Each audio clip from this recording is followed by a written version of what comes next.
खवातीनो हजरात, कराची में आतिशज़दगी का कोई पहला वाकया नहीं है।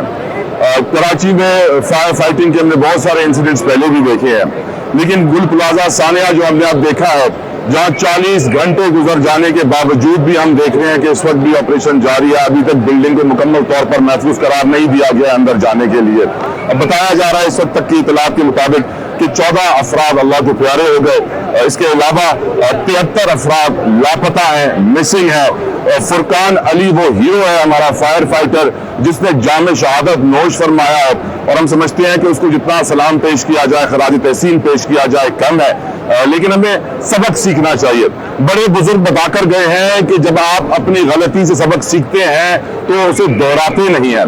लेकिन अफसोस के साथ हमें देखना पड़ रहा है कि कराची के अंदर अगर मैं आपको फायर इंसिडेंट्स के बारे में बताऊं तो 2024 में 2328, 2025 में 2500 आतिशज़दगी के वाकयात, 2 सालों में तकरीबन 5000 आतिशज़दगी के वाकयात हो चुके हैं। लेकिन सैडली फायर फाइटिंग का जो हमारा निज़ाम है, फायर स्टेशन हमारे पास सिर्फ 29 है और अभी भी वो प्रॉपर्ली वेल इक्विप्ड नहीं है। जो उनको सप्लाई चेन मैनेजमेंट मिलनी चाहिए, पानी की वाफिर मिकदार मिलनी चाहिए, उस तरह नहीं मिल पाती। ऑफकोर्स पूरे कराची में उतना पानी नहीं है जितनी जरूरत है, उसका आधा हमें मिलता है।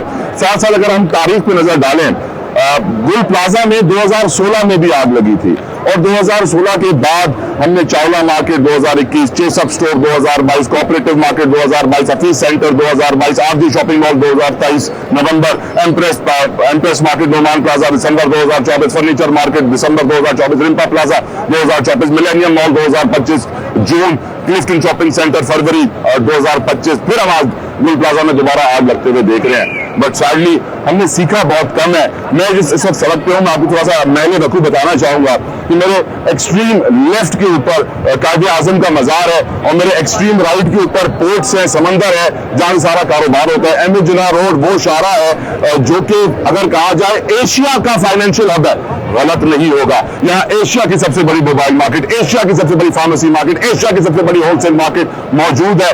और जो नुकसान यहाँ पर हुआ है, 1200 दुकानें, 300 स्टॉल थे, तकरीबन 6000 घरानों का रोजगार और जमा पूंजी गुल प्लाजा से सिर्फ जुड़ा हुआ था। और इसको आप जानते हैं, इतना वक्त लग गया यहाँ पे रेस्क्यू करने में, फायर फाइटिंग करने में, जो इंतहाई अफसोसनाक है। मैं यही आपको बताऊं कि इसी रोड के साथ आया चुनरी का, जो कि फाइनेंशियल हब है पाकिस्तान का, तो मालियाती तौर पर इस इलाके से बड़ा कोई इलाका नहीं है, इस जगह से इंपॉर्टेंट कोई जगह नहीं है। लेकिन मुझे एक और प्रॉब्लम का भी की तरफ आपको लेके जाना है, वो है तमाशबीन का मसला। आज भी मेरे सामने इस वक्त एक शहर आबाद है, गाड़ियों की लंबी कतारें हैं, बहुत सारे स्टॉल लगे हुए हैं, खिदमत खल्क एनजीओ के स्टॉल हैं, एम्बुलेंसेज जा रही हैं जिस तरह की आप सुन सकते हैं, और हजारों की तादाद में लोग खड़े हुए देख रहे हैं। इनको कंट्रोल करना बड़ा मुश्किल चैलेंज होता है, लेकिन इस वक्त 40 घंटे बाद तो इनको कंट्रोल थोड़ा बहुत कर लिया गया है। लेकिन जब ये आग लगी थी तो ये जवान दिलेर भी थे जो अंदर जाकर लोगों को बचाने की कोशिश कर रहे थे। लेकिन ओवरऑल जो सिचुएशन है वो आपके सामने है, गुल प्लाजा जल चुका है। मेरा सवाल बड़ा सिंपल है, क्या इस आग से हम कुछ सीखेंगे या पिछली आगों की तरह तमाशा देखते रहेंगे? क्या अपनी मैनेजमेंट को बेहतर करेंगे, अपनी गवर्नेंस को बेहतर करेंगे? बहुत सारी बातें की जा रही है। कहा जाता है गुल प्लाजा की मैनेजमेंट 1 महीने में 1 करोड़ रुपए मेंटेनेंस जमा करती थी, क्यों नहीं लगाया गया? बातें की जाती है ग्राउंड +1 की इजाजत दी गई थी, ऊपर से 2 मंजिलें कैसे बनाएगी? बातें की जाती है इतनी कंजस्टेड मार्केट थी, जो कि सच है, बहुत कंजस्टेड मार्केट थी। जो भी लोग यहाँ शॉपिंग करने जाते थे वो फंस के चल रहे होते थे। छोटी छोटी दुकानों में माल भरा हुआ होता था, पेट्रोकेमिकल्स, प्लास्टिक का सामान, आर्टिफिशियल प्लांट, सब कुछ यहाँ मौजूद था, जिसकी वजह से आग को बुझाना मुश्किल ही नहीं, एक वक्त पर नामुमकिन हो गया। लेकिन आग को बुझाने के लिए बहुत जरूरी होता है उसकी असेसमेंट वक्त पे की जाए। असेसमेंट में थोड़ी सी डिले जरूर हुई, रियलाइज नहीं हुआ कितनी खतरनाक आग बन जाएगी ये, और वो बन गई और लोग अंदर फंस गए। गुफ्तगू का आगाज करना चाहता हूं मैं, मेरे साथ एक बड़े मौजूद मेहमान मौजूद है, आइए मेरे साथ। हाजी अब्दुल रऊफ इब्राहिम साहब मेरे साथ मौजूद है, कराची होलसेल ग्रोसर्स एसोसिएशन के सदर हैं, किसी तारुफ के मोहताज नहीं है, इस मार्केट में इनका काफी नाम है। बहुत बहुत शुक्रिया हाजी साहब आपका वक्त देने के लिए अभी इस जगह पे। अब जो आपने सानिया देखा है, इतनी अच्छी मार्केट थी ये, हम ये फायर एग्जिट का हर बार रोना रोते हैं कि क्यों नहीं इन बिल्डिंगों में फायर एग्जिट बनाया जाता, लेकिन सैडली सिस्टम का हाल बहुत बुरा है। कई 100 बिल्डिंग, हजारों बिल्डिंग है कराची में जहां फायर एग्जिट नहीं होगा, और इतनी बड़ी तादाद में वहां मार्केट्स बनी हुई होंगी। इस सिचुएशन पे आपका पहला जवाब क्या होता है? क्या आप कहते हैं क्यों नहीं होते हैं फायर एग्जिट, क्यों इस मार्केट का फेलियर है? आप थोड़ी सी रोशनी डालिए। देखिए, जब आप ये बात सच्चाई पे सुनना चाहेंगे तो करप्ट माफिया है सारी, जो ये एग्जिट कंट्रोल या हमारे फायर फाइटिंग का सिस्टम लागू करने के लिए लेटर इशू जरूर करते हैं, फिर जब बिल्डिंगों को देखते हैं उसके ऊपर ओके लिख के भेज देते हैं। उन ओके वालों को तो पकड़े हैं जिन्होंने ये परमिशन देते हैं, पहले तो उनके ऊपर कदम लगाई जाए। दूसरी मैं बात ये कहूंगा, ये ग्रीन लाइन या येलो लाइन जो भी चल रही है, ये बंदर रोड जो एमए जिना रोड है, आधा तो आपने खा लिया। अब इसमें नॉर्मल भी एम्बुलेंस भी नहीं गुजर सकती। और आप ये बताएं कि ये आप देख रहे होंगे बिल्डिंग का हाल, जो मैंने कल भी बताया था कि इस तरफ दरार पड़ गई है और बिल्डिंग गिर जाएगी।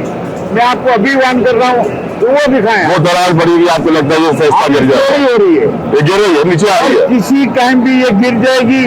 लेकिन मैंने रात को भी बात की थी कि फायर फाइटिंग वाले और जो इदारे थे उनमें कितने आखिर प्रोफेशनल आदमी है, ये बताएं। भाई ये वो शहर है जहाँ पे 279 लोग फैक्ट्री के अंदर जिंदा जलते हुए हमने देखे हैं बराह रास्त टेलीविजन पर। बट सैडली हमने सीखा कुछ नहीं है। मेरा सवाल ये है, सिस्टम खराब है, बैड गवर्नेंस है, मिसमैनेजमेंट है। क्या हमारी ताजिर बरादरी अपने आप को खुद महफूज बनाना चाहती नहीं है? चले वो लोग तो गलत है, आप तो सही लाइन पे आए सर। सर ये आपने बहुत अच्छा सवाल किया, मैं इसका जवाब देना चाहता हूँ। आप ये देखें कि किसी ताजिर को हम कहते हैं कि भाई फायर फाइटिंग का इंतजाम देखें, एनओसी फिर दें, और जहाँ दुकानों पे भी फायर सिस्टम लगा हुआ है वो क्यों नहीं अपनाते? क्या इंतजार कर रहे हैं आग लगने का? सब लोगों को सोचना चाहिए, आवाम को भी सोचना चाहिए, ताजिर बिरादरी को। मुझे बताइए, ग्राउंड +1 की बिल्डिंग थी, गुल प्लाजा एक बहुत कंजस्टेड मार्केट थी। आप जानते हैं यहाँ अंदर जगह बहुत कम थी चलने की, दुकानों के अंदर बैठने की। आप खड़े खड़े शॉपिंग करते थे, 1500 के करीब दुकानें थी और हर दुकान में माल भरा हुआ था। इस मार्केट के जो 2 फ्लोर इजाफी बने, क्या वो आपकी नजर में सही बने? क्या इस मार्केट में जो इंतजाम थे, बताया जाता है कि इसकी जो इंतजामिया है वो 1 करोड़ रुपए तो सिर्फ मेंटेनेंस जमा करती थी, लेकिन फिर भी लगाती नहीं थी। इस वक्त भी हिस्सा गिरने वाला है, लोग अंदर दबे हुए हैं, तलाश जारी है। क्या हमें ये रियलाइज करना होगा, ताजिर बरादरी को इस बात का एहसास करना होगा रोहब भाई, कि हमारे अंदर भी बुराइयां हैं। अगर हम अपने आप को सही कर लें तो दूसरे की बुराई से हम बच जाएंगे। देखिए, हम मुस्लिम सोच पे नहीं जाते। अभी अलमिया हो गया था, 8 दिन बाद तो बाप का भी मरना भूल जाते हैं लोग, ये भी भूल जाएंगे। मैं आपको यकीन नहीं कहता हूँ, याददाश्त को अपनाएं, याददाश्त लें अपने दिमाग में कि ये वाकयात होंगे और रोनमा होंगे। 3 करोड़ की आबादी के शहर में तो ये चीज होंगी। ताजिर बिरादरी भी समझे, आवाम भी समझे, क्योंकि हम जिस जंगल में जा चुके हैं, ये 3 करोड़ आबादी के शहर में जंगल है ये। आप ये समझ लें कि यहाँ रास्ता मिलना या किसी को कोई तकलीफ देना, यही हमारा उसूल बन चुका है। लेकिन हम आवाज बुलंद नहीं करते। क्या करें? अच्छा मुझे बताएं, फायर फाइटिंग को कैसे बेहतर करें? पब्लिक प्राइवेट पार्टनरशिप के तहत कोई जॉइंट वेंचर लेकर आए, बिजनेस कम्युनिटी आगे बढ़े और फायर फाइटिंग को अडॉप्ट कर ले, क्या करें? ये तो आपने सही बात की कि प्राइवेट सेक्टर शामिल हो, जिसपे रेशो हो 52% प्राइवेट रेशो आए, जब जाके हॉस्पिटलों का हाल सही हो जाता है। जब जाएंगे प्राइवेट पे जाएंगे तो ये फायर फाइटिंग के सिस्टम भी सही हो जाएंगे। चेंबर ऑफ कॉमर्स, फेडरेशन, सब शरीक हो ना। और आप जो बता रहे हैं 2 फ्लोर, मुझे याद है यहाँ ट्रेम अड्डा था। ट्रेम अड्डा था आपकी जवानी में? हाँ, ये ट्रेम अड्डा था और ये वही ये प्लाट है। और ये प्लाट मेरे को पता है 2 मंजिला मंजूर हुआ था, फिर 2 मंजिला और हुई। वैसे राहुल भाई, इस पूरी सड़क पे एमए जिना रोड की इंपॉर्टेंस के ऊपर आप भी थोड़ी रोशनी डाली, क्योंकि यहाँ पे अंग्रेजों के जमाने की बनी हुई इमारतें हैं, जिसको हम अपना एंटीक आर्किटेक्ट भी बोलते हैं, जो हमारा खजाना भी है, जिनको बचाने की कोशिश भी करते हैं। बड़ी बड़ी मार्केटें हैं और ये रोड खुदे हुए हैं, भगदड़ मची हुई है थोड़ी बहुत हमारे पीछे, जिसकी आप ये दिखाएं। अब ये जो भगदड़ मच रही है, अब जाहिर सी बात है उनको भी तो रास्ता दे पब्लिक हमारी।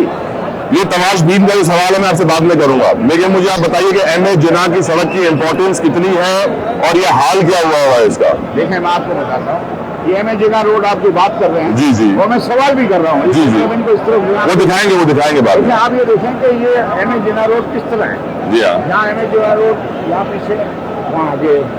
अगर ये आसार कदीमा जो हमारी सकाफत कहलाती है, इनको तोड़ा जाए और रोड बड़ा किया जाए, और ये ग्रीन लाइन बस का जो मामला कई सालों से हो रहा है, जी, बस ना और तो कुछ नहीं होना ना, तो ये रोड थोड़ा तो खत्म हो गया, जी हाँ। अब वक्त की जरूरत है कि इस मंसूबे को कैंसिल किया जाए और जितनी तारीखी इमारतें रोड के लिए जगह दें, रोड के लिए जगह दें और आए मिल के साथ में। बिल्कुल ठीक।